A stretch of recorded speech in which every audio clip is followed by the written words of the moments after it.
नमस्कार, मैं संजय सिंह भारत दर्शन YouTube channel से। एक आध सप्ताह पहले आप लोगों ने टीवी पर देखा होगा या न्यूज़ में सुना होगा या समाचार पत्रों में पढ़ा होगा, पंजाब के किसान आंदोलन कर रहे थे सरकार के सामने और उन पर लाठियां बरसाएंगे। दरअसल मुद्दा ये सारा रिलेटेड है सरकार द्वारा लाया गया किसानों से संबंधित कृषि अध्यादेश 2020 से। 5 जून 2020 को सरकार आनन फानन में एक कृषि अध्यादेश लाती है जिसमें 3 अध्यादेश सम्मिलित होते हैं और सितंबर में वो बिल लोकसभा और राज्यसभा दोनों से पास हो जाता है। ऐसा क्या है उस बिल में जिसके कारण किसान इसका विरोध कर रहे हैं और सरकार इस विधेयक को, इस अध्यादेश को किसी भी हालत में कानून बनाने पर तुली हुई है। तो आइए समझते हैं। सरकार ने जिन 3 अध्यादेशों को जून माह में पेश किया और जो सितंबर में लोकसभा से पास हुआ, उसमें 3 अध्यादेश थे। उन 3 अध्यादेशों में पहला अध्यादेश जो था वो था आवश्यक वस्तु अधिनियम। इस अधिनियम के अनुसार किसी को भी भंडारण करने की छूट होगी, वो जितना चाहे भंडारण कर सकता है। अभी जमाखोरी जो है वो कानूनन अपराध है, फिर भी जमाखोरी होती है चोरी छुपके। कल बाज़ार गया था तो सबसे ज़रूरी सब्जी आलू 35 रुपये किलो और प्याज 40 रुपये किलो। यही प्याज और आलू जब किसान उपजाता है तो उसको रेट मिलता है 8 रुपये या 10 रुपये किलो, ज़्यादा से ज़्यादा 10 रुपये किलो। ऐसा इसलिए हो रहा है कि जब किसान के पास अन्न उत्पादित हो रहा है तो उस वक्त तो प्रचुर मात्रा में वो खाद्यान्न उपलब्ध है और किसान के पास इतनी क्षमता है नहीं कि वो भंडारण कर सके, तो मजबूरी में उसे व्यापारी को बेचना पड़ता है और व्यापारी औने पौने दाम में उसको ख़रीद करके स्टॉक कर लेते हैं और 1-1.5 महीना के बाद जैसे ही किसान के पास से वो खाद्यान्न ख़त्म होता है उसको मार्केट में लॉन्च करते हैं दुगनी तिगनी कीमत पर। जैसे अभी प्याज को ही ले लिया जाए, प्याज 1 महीना पहले तक, 1.5 महीना पहले तक, 2 महीना पहले तक ज़्यादा से ज़्यादा 10 रुपये 12 रुपये केजी था किसान के पास। आज मार्केट में 40 रुपये केजी मिल रहा है। तो कहने का मतलब यह है कि ये जो नियम है ये सरासर गलत नियम है, जहां आप जब कानूनन जमाखोरी अवैध है तब तो ये हाल है, और जब आप खुली छूट दे देंगे तब क्या होगा, है ना। और दुर्भाग्य की बात यह है कि इसका असर केवल किसानों पर ही नहीं पड़ने वाला है, इसका असर व्यापक स्तर पर पड़ेगा। जैसे आम जनता पर पड़ेगा इसका असर, और आम जनता इस महंगाई की बोझ को सहन करने के लिए मजबूर रहेगी, उसके पास दूसरा कोई विकल्प नहीं है। तो मुझे सरकार से केवल पूछना ये है कि क्या आप आम जन के सरकार हैं या फिर व्यापारियों के सरकार हैं केवल। नंबर 2, मूल्य आश्वासन पर बंदोबस्ती और सुरक्षा समझौता। अब ये क्या कहता है? ये कहता है कि अब जैसे मान लीजिए पार्ले जी कंपनी है या ब्रिटानिया बिस्कुट है, कि इसको गेहूँ चाहिए बिस्कुट बनाने के लिए, तो अब वो गेहूँ खरीदने के लिए क्या करेगा कि वो किसानों से संपर्क करेगा और पहले ही कीमत निर्धारित कर लेगा कि अनाज जब वो पक जाएगा, तैयार हो जाएगा गेहूँ, तो हम आपको मान के चलिए कि 20 रुपये केजी के दर पर खरीद लेंगे, है ना। इसी को कॉन्ट्रैक्ट फार्मिंग कहा जा रहा है। यही अध्यादेश कॉन्ट्रैक्ट फार्मिंग है। लेकिन यहाँ लोचा क्या है?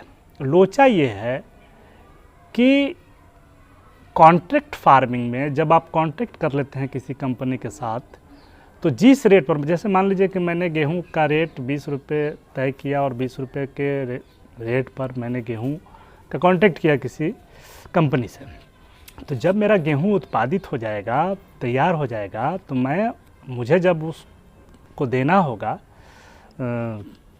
कंपनी को, तो कंपनी मुझसे 20 रुपये किलो ही लेगी।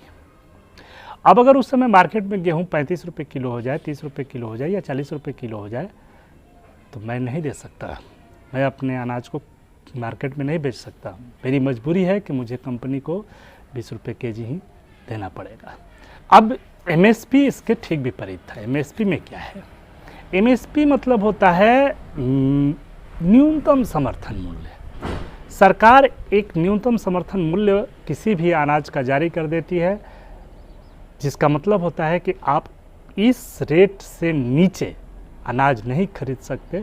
जो भी अनाज खरीदना होगा आपको उस रेट से ऊपर खरीदना होगा, और किसान यही मांग कर रहा है। किसान का कहना है कि ठीक है, कंपनियां आती हैं, करार करती हैं, करें, लेकिन सरकार एमएसपी जारी रखे, सरकार एमएसपी निर्धारित करे और कंपनियां भी उस रेट से नीचे न खरीदें। जैसे कुछ दिन पहले लॉकडाउन जब शुरू हुआ था, तो उस समय प्याज आप लोगों ने सुना होगा 100 रुपये, 120 रुपये किलो, 130 रुपये किलो तक पहुंचा था।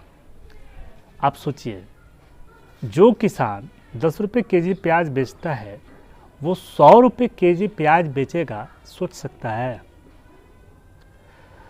तो मार्केट का रेट क्या होगा वो किसान को पहले तो पता चलेगा नहीं। इसीलिए किसान कह रहा है कि नहीं, एमएसपी जारी रहे, और सरकार की ये मंशा है कि एमएसपी को धीरे धीरे हम खत्म कर दें। हालांकि मोदी जी सामने आए और आकर के ये किसानों को आश्वासन दिया कि एमएसपी जारी रहेगी, और अभी 2 दिन पहले उन्होंने एमएसपी बढ़ाने की घोषणा भी की रबी फसल के लिए। लेकिन सरकार की मंशा पर संदेह है। पूर्व के अनुभवों के आधार पर ऐसा लगता नहीं कि सरकार की नीयत साफ है और एमएसपी रहने देगी। ये देख लीजिएगा, ऐसा हो जाएगा ना, ऐसा ये कानून है और ऐसे इसमें हिडन कंडीशंस हैं कि भविष्य में ऐसा हो जाएगा कि एमएसपी नाम की चीज़ ही नहीं रह जाएगी। हालांकि मुझे नहीं लगता कि बिहार के किसानों को खास करके एमएसपी से कोई खास ज़्यादा असर पड़ने वाला है, क्योंकि एक आंकड़ा है कि कहा जाता है कि 6% से ज़्यादा किसानों का अनाज जो है वो मंडी में नहीं बिकता है, और एमएसपी उसी को मिलेगा जो जिसका अनाज है मंडी में मिलेगा। तो मुझे नहीं लगता इससे कोई खास ज़्यादा फ़र्क पड़ने वाला है, वो भी खास करके बिहार के किसानों की। हाँ, पंजाब में कुछ है ऐसा, तो पंजाब में आढ़तियों का भी एक समस्या है इससे रिलेटेड, तो इस आंदोलन में वो लोग भी कुछ बढ़ चढ़ के हिस्सा ले रहे हैं। तो दूसरा लोचा इस कानून में क्या है उसको समझ दिया जाए। अब जैसे सरकार का, जैसे मान लीजिए कोई विवाद हो जाता है कंपनी और किसान के बीच में, जैसे मान लीजिए कि 20 रुपये केजी के दर से हमने तय किया गेहूँ कि मैं कंपनी को दूंगा। अब मान लीजिए गेहूँ की क्वालिटी, जब मेरा गेहूँ जब तैयार होता है तो गेहूँ की क्वालिटी मान लीजिए डाउन हो जाता है, उत्तम क्वालिटी का गेहूँ मैं नहीं उपजा पाता हूँ, तो कंपनी नखरे दिखाना शुरू करेगी, उसको बहाना मिल जाएगा, तो भाई विवाद होगा। वो कहेगी कि रेट डाउन करिए, आपसे जो मेरा करार था उसमें पुष्ट दानों का करार था और आपके मरे हुए दाने हैं, तो आप रेट कम कीजिए। या फिर वो नहीं लेना चाहेगा, तो उस स्थिति में किसान क्या करेगा और उस विवाद का क्या होगा, है ना? या फिर कंपनी जानबूझकर लटकाए मामला को। सरकार कहती है कि मंडी के लोग करेंगे, मंडी के अधिकारी आएंगे, बैठेंगे और वही इसका निदान करेंगे। यही गलत है। अब मंडी का अधिकारी क्या करेगा? मंडी का अधिकारी, अब कंपनी का हेड जो है मंडी के अधिकारी से मिल जाएगा, और मंडी का अधिकारी आसानी से उसकी बातों में आ भी जाएगा, क्योंकि उसको वहाँ से डोनेशन मिलेगा, पैसा मिलेगा, घूस मिलेगा। किसान से तो मिलेगा नहीं, किसान तो ऑलरेडी गरीब आदमी है, तो किसान की बात वो क्यों सुनेगा? मंडी का अधिकारी वो तो सुनेगा कंपनी की बात ही, क्योंकि वहाँ से उसको पैसा मिलने वाला है। तो किसानों के ऊपर ये अतिरिक्त भार ही होगा, या किसानों के लिए एक समस्या ही खड़ी होगी। मुझे लगता है कि सरकार को ये अधिकार मुखिया या सरपंच को देना चाहिए। अगर कंपनी और किसान के बीच में कोई विवाद होता है तो उसका समझौता या उसका निपटारा मुखिया करे या फिर सरपंच करे। मैं ऐसा क्यों कर रहा हूँ? ऐसा इसलिए कर रहा हूँ कि मुखिया या सरपंच कभी भी कंपनी के फेवर में नहीं जाएगा, वो किसान के फेवर में ही जाएगा। इसलिए कि उसे वोट चाहिए, अगले 5 साल के बाद फिर उसे वोट चाहिए। वोट मांगने के लिए जनता के पास आएगा और जनता के पास जब उसको आना है तो जनता को सपोर्ट करना होगा, किसानों को सपोर्ट करना होगा। तो ये अधिकार मंडी में बैठे लोगों को न दे करके मुखिया और सरपंच को दे दे अगर सरकार इस अध्यादेश में संशोधन करके, तो मुझे लगता है ये अध्यादेश काफ़ी हद तक सही है। अब आते हैं तीसरे अध्यादेश पर। तीसरा अध्यादेश है कृषि उत्पादन व्यापार और वाणिज्य। सबसे ज़्यादा लोचा इसी अध्यादेश को लेकर है। ये क्या है? यही एमएसपी का खेल है। इसी अध्यादेश में सारा एमएसपी का खेल छिपा हुआ है। किसान एमएसपी क्यों मांग रहे हैं? उन्हें डर है इस चीज़ का कि आने वाले दिनों में कंपनियां मनमानी करेंगी और उन कंपनियों पर लगाम लगाने का कोई कारगर उपाय नहीं दिख रहा है इस अध्यादेश के अंतर्गत। अब मुझे जो कहना है उसके लिए 2 मिनट समय मुझे आप लोगों से चाहिए। मुझे नहीं लगता सरकार को इस तरह के बिल लाने की ज़रूरत थी या किसानों को इस तरह के बिल की ज़रूरत है, मुझे नहीं लगता। तो ज़रूरत क्या है? कुछ तो ज़रूरत है किसान की। ज़रूरत क्या है? ज़रूरत है आज का जो किसान है वो हाईटेक हो गया है। तो सरकार एक ऐप बना दे जिसमें 3 ऑप्शन हो, फसल, रेट और मौसम। फसल में सरकार ऐप खोलेगा किसान और फसल में देखेगा कि हमारे क्षेत्र में कौन सा फसल उपज रहा है, ज़्यादा मात्रा में लोग लगा रहे हैं, या किस क्षेत्र में, भारत के किस क्षेत्र में कौन सा फसल ज़्यादा उग रहा है। इससे एक फ़ायदा होगा। फ़ायदा क्या होगा? कोई भी चीज़ का रेट बढ़ता घटता क्यों है? हम लोग अर्थशास्त्र में पढ़े होंगे, higher the price lower the demand, lower the price higher the demand. क्यों? जब खाद्यान्न ज़्यादा उत्पादित हो, मान लीजिए हम गेहूँ उत्पादन कर रहे हैं, गेहूँ उपजा रहे हैं, तो हम भी गेहूँ उपजा रहे हैं, पंजाब का किसान भी गेहूँ उपजा रहा है, यूपी का किसान भी गेहूँ उपजा रहा है, बाकी और 2-4 स्टेट के किसान भी गेहूँ उपजा रहे हैं। गेहूँ पर्याप्त हो गया, ज़रूरत से ज़्यादा हो गया तो रेट डाउन होगा ही।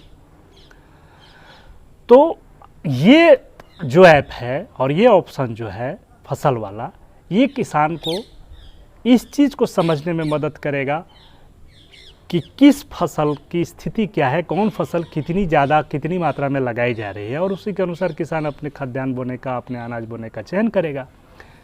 नंबर 2, इसी में एक ऑप्शन रहेगा रेट का। रेट का उसको पता चल जाएगा कि ये मिनिमम रेट है, गेहूं का मान लीजिए 20 रुपये मिनिमम रेट है, उस रेट पर सरकार को या पार्टी को या पब्लिक को या कंपनी को किसी को भी मुझे देना है ना। और तीसरा रहेगा मौसम। चूँकि भारतीय कृषि मौसम पर आधारित है, तो ऐप खोलेगा किसान, क्लिक करेगा, मौसम का कंडीशन देख लेगा, और मौसम का कंडीशन जैसे मान लीजिए बहुत ऐसे फसल है कि आप लगाते हैं और 2-3 दिन तक के अंदर ही अगर बारिश आ जाती है तो मौसम पूरा ख़राब हो जाता है। तो उस स्थिति बारिश आ जाती है तो फसल पूरा ख़राब हो जाता है, बर्बाद हो जाता है, जर्मिनेशन रुक जाता है, जमता ही नहीं है। जैसे आलू भी उसमें से एक है और महंगा खर्चीला खेती है। तो कहने का मतलब ये है कि उस स्थिति को कंट्रोल करने के लिए एक ऐप बना ले सरकार, और उसे आसानी से, जैसे आपने प्रचार किया आरोग्य सेतु का, ठीक उसी तरह से आप किसान ऐप का भी प्रचार कीजिए, किसानों को उस ऐप की सुविधा दीजिए, किसान अपने आप समझ जाएगा।